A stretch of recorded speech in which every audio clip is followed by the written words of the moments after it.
Ja, ma'am. De focusflitser. Ga ze gewoon in de brand stutsen. Geweldig. Vorige week had ik een film maken van de focusflitser. Dat die krijgt stier. Inmiddels zit al in de brand stutsen. Maar nog zijn er stel mensen geweest die hebben in de fik gestoken. Dat is niet heel goed. Oh, is dat zo? Heb ik niet gedaan. Oh, dat is niet zo mooi. Is dat echt waar? Ja. Oh, daar weet ik helemaal niks van. Wat zou, denk jij, de reden kunnen zijn dat iemand dat doet? Dat iemand bijvoorbeeld een boete krijgt omdat hij daar dan elke dag langs gaat en dan gewoon op zijn telefoon wil zitten. En dat hij dan denkt, nou laten we even afbranden, want kan je gewoon lekker je dingetjes doen, maar dat moet natuurlijk niet.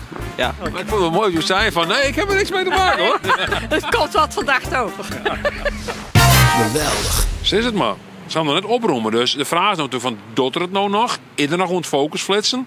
Of is het nou clear? Ik moet ook eerlijk zeggen, de video die ik eerder plaatste, stier bomvol mijn reacties, of in ieder geval daaronder, echt van, ja, het is een pinautomaat voor de overheid of zo. Weet je, een beetje kritiek erop zag van, ja jongens, het is alleen maar een heel klapperij. Want ja, elke keer als de een boete krijgt, hoef je €450.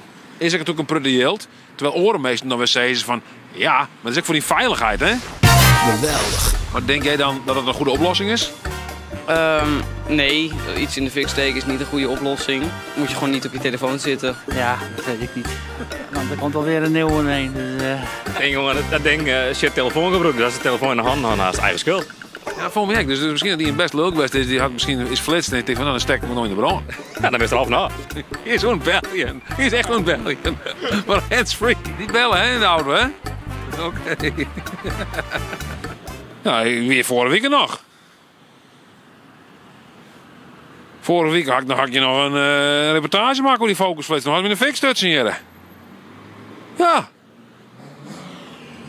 Ja, ik ben onverleid. Weet ik waar het ben, hè? Dat vind ik toch net. Geweldig.